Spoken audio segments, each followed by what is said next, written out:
যে নিজের আইডিকে রক্ষা করতে পারে নাই সেই দেশের জনগণকে কিভাবে রক্ষা করবে? ফেসবুকে যেভাবে নারীদেরকে অবমাননা করা হয়, যেভাবে নারীদের যৌনাঙ্গ ছিঁড়ে ফেলতে চাওয়া হয়, সেটিতে তো আসলে তাদের সামষ্টিক যে মনোভাব পরিষ্কারভাবে বোঝা যায়। এখানে আমার মনে হয় কনফিউশনের কিছু নাই। যেই আমির নাকি নারীদের সম্মান করতে পারে না, সে কিসের আমির? যদি আমি কোনো ক্ষমতা থাকতাম তাহলে আমি এরকম আমিরকে আমি বহিষ্কার করে দিতাম। আইডি হ্যাকের যেই যুক্তি তো তারা আসলে দিতে পারেননি, এবং তারা আসলে যেই ঘটনার অবতারণা করেছেন সেটি কোনোভাবে আসলে বিশ্বাসযোগ্য না। এবং কথা হচ্ছে, একটা দলের সবারই বরগুনার ঘটনার পর জানেন ডাকসুকে বলেছে বেশ্যাখানা। তাদের হচ্ছে নারী যেই টকশো বক্তা, তিনি বলছেন যে নারীরা যদি সংসদে যায় সেটা নাকি ট্রফি হবে। এবং সর্বশেষ তাদের দলীয় প্রধানের আইডি থেকে এরকম একটি কথা। এবং আসলে ফেসবুকে যেভাবে নারীদেরকে অবমাননা করা হয়, যেভাবে নারীদের যৌনাঙ্গ ছিঁড়ে ফেলতে চাওয়া হয়, সেটিতে তো আসলে তাদের সামষ্টিক যে মনোভাব সেটি তো আসলে খুব পরিষ্কারভাবে বোঝা যায়। এখানে আমার মনে হয় কনফিউশনের কিছু নাই। আমরা নারীরা একেবারে নিরাপদ না কেন বলি, কারণ ইন্টারিম সরকারের যে টাইমটা, সরকার হিসেবে জামাত সবচেয়ে বেশি ক্ষমতা পাওয়ার এক্সারসাইজ করেছে স্বাধীনতার পর থেকে এখন পর্যন্ত। এবং জামাত ক্ষমতার কাছাকাছি থাকলে দেশকে তারা কোন পর্যায়ে নিয়ে যেতে পারে তার দৃষ্টান্ত আসলে আমরা বিগত 1.5 বছরের বেশি সময় দেখেছি।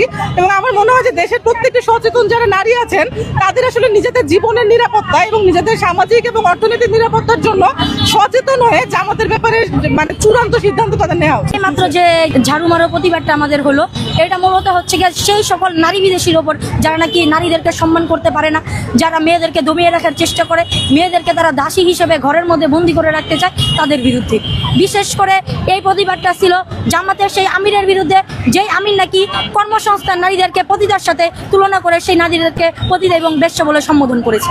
জামাতের আমিরের এরকম মন্তব্যের পর আমার তো মনে হয় না এটা কোনো রাজনৈতিক দলের আমিরের মন্তব্য হতে পারে। তাই তাকে আমি কোনো একটি রাজনৈতিক দলের বা ধর্মভিত্তিক রাজনৈতিক দলের আমির হিসেবে আমার তাকে আর কোনো সম্মান বা তার প্রতি কোনো শ্রদ্ধা ভক্তি কোনো কিছুই নেই। তাকে আমার তো মনে হচ্ছে যে যদি আমি কোনো ক্ষমতা থাকতাম তাহলে আমি এরকম আমিরকে আমি বহিষ্কার করে দিতাম।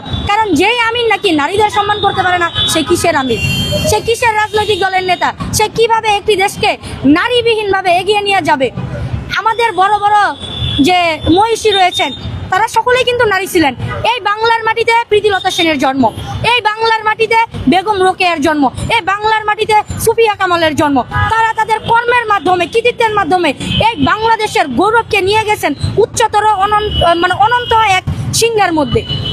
তো সেই জায়গার মধ্যে মেয়েদের মাধ্যমে আমরা আমাদের বাংলাদেশকে যতটা গৌরবময় উজ্জ্বল জায়গায় আমরা নিয়ে গেছি, এই আমিরের এই বক্তব্যের পরে এটা তো আমাদের বাঙালি হিসেবে আমাদের লজ্জার যে আমরা এমন একজন রাজনৈতিক দলকে আমাদের দেশে রাজনীতি করার সুযোগ দিয়েছি যারা এই মেয়েদেরকে অসম্মান করে, মেয়েদেরকে তারা দামিয়ে রাখতে চায়। আমি ইতিমধ্যে বলেছি এবং আপনারাও জানেন, এখানে আপনারা যারা মিডিয়ার রয়েছেন, সোশ্যাল মিডিয়া কাজ করেন, সকলেই কিন্তু এখন সোশ্যাল যে কার্যক্রমগুলো আছে সেই সম্পর্কে অবগত। তো আমি বলবো, একটি আইডি হ্যাক হলে কিভাবে 1 ঘন্টার মধ্যে সেই আইডিটা ফিরিয়ে নিয়ে আসা যায়। আর যদি আইডি হ্যাক হয়েও থাকে ওনার, তাহলে ওনার তো আরো সোশ্যাল মিডিয়া ছিল, সে সেখানে কেন সাথে সাথে বক্তব্য প্রদান করেন নাই? সে কেন এর ব্যাখ্যা দেয় নাই?